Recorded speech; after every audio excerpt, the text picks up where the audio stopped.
Hello, my YouTube friend. Today I'm going to talk about why right now is a great time to buy a house. So if you've been in the market or thinking about it, stick around, check out the video and see my thoughts on it.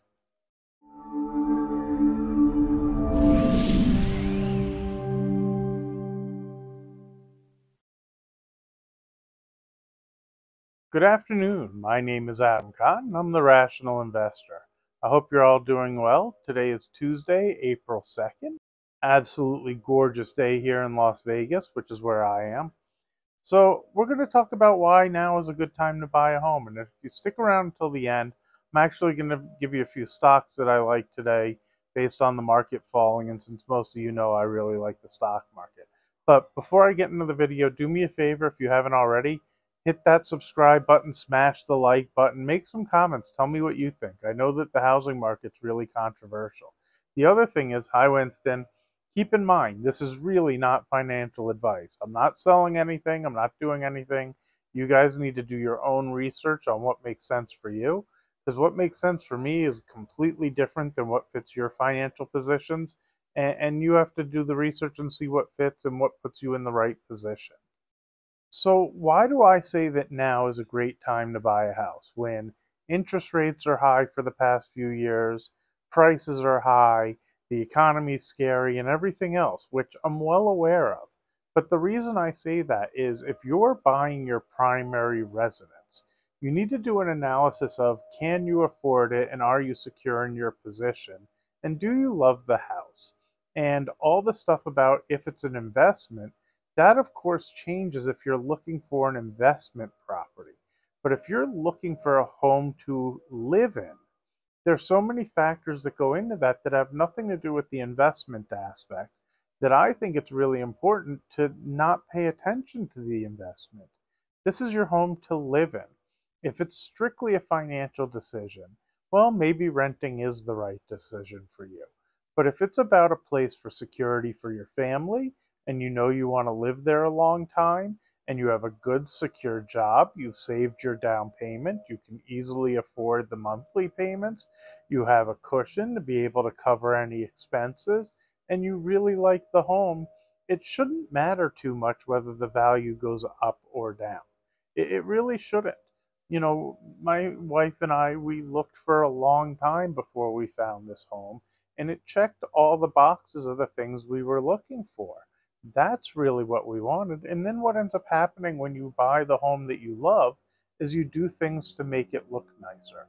And despite that big tarp over there that's covering up some of our pool furniture, because when the sun comes out, it can cause damage, we just put in 4 new trees.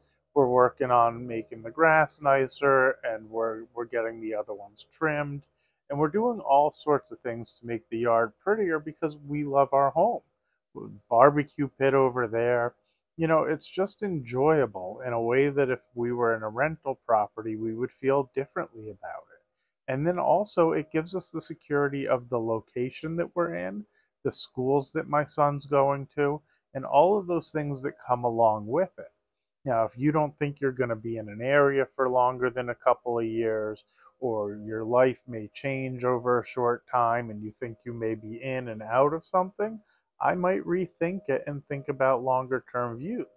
But if you're looking for somewhere that you know you're going to be for a long time, it takes a lot of the risks of the life of your landlord out of the equation. I mean, here in Vegas, the landlords have a lot of power, and if they decide they want to move on, they can just simply give you 30 days notice. I mean, if you're in a full year original contract, that's one thing. But once you've gone past your contract date, they just give you notice and you have to find another place to live. That's not a position I want to be in. So when I listen to some of the people on YouTube that are super negative about the housing market because of the things that scare them, keep in mind, nobody really knows the direction of the markets. Maybe they go lower, maybe they go higher. But I think giving the advice on either side of that runs the risk of putting somebody in financial jeopardy. I don't think there's any less liability of telling somebody not to buy a house if prices continue to go higher or if interest rates continue to go higher and it becomes less affordable going forward, as it is to say maybe you should buy a house and prices go down. People have to make sure for themselves they're in the right financial position, period. They really shouldn't be doing it no matter what if they're not financially ready to own a house.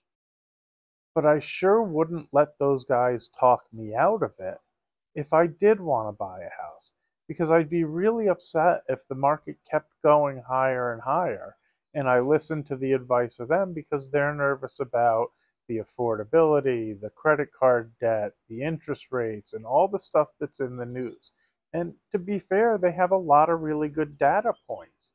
It's just, I don't know that they're right, and they don't know that they're right, despite their emphatic belief that there's this big collapse that's coming. It's really hard to predict a crash of an economy. It's really hard. And maybe the dollar becomes no longer used. Maybe there's this big, monstrous, looming doom and correction coming. But when you think about the big corporations and the analytics that goes into pricing stocks and equities and houses and everything else at this point, they know that stuff too. There's no big secret that any of these guys are finding that gives them some insight that nobody else has. So we're all well aware that the rates have gone up. We're all well aware that the prices have gone up. But inflation is inflation, and where their disconnect is they see inflation continuing, but house prices dropping. Those two things don't go hand in hand. If there is inflation, then the cost of goods goes up as well. Your house would go up, stocks would go up, the cost of a carton of egg or milk or whatever would also go up. Tickets to a concert. What this looks like to me is more like how things were when I grew up. My understanding was you should expect things to go up 3 or 4% every year because that's what inflation is.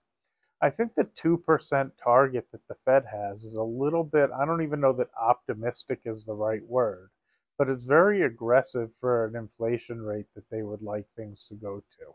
I think where we are now with CPI and PPI and PCE is pretty reasonable for inflation. And I get that it kind of stinks because for a long time we didn't have any inflation. The people who are younger than me that haven't seen it, I get that it's weird and it's hard to get used to, but it might be common that the price of the things that you buy for the next 2, 3, 10 years might continue to slowly go higher. I guess we'll see. If they continue to go higher, that will more than likely include your home. And for those of you that are wishing for some big collapse that comes, be careful what you wish for. If that big collapse comes, I'm guessing it comes with a lot of unemployment and a lot of difficulty and a lot of struggles. I'm just as concerned about the overspending from the government. My guess is that it comes back in some form of taxation at some point when the banks and the Fed has gone, well, not, but the Congress and everybody else has gone too far and keeps spending way too much. The only thing that makes me wonder if that'll be the case is that it seems like every other country is doing the same thing. But typically, when you spend more than you have, it does come back to hurt. It's also that I think investing in pretty much anything is an overall good thing to do.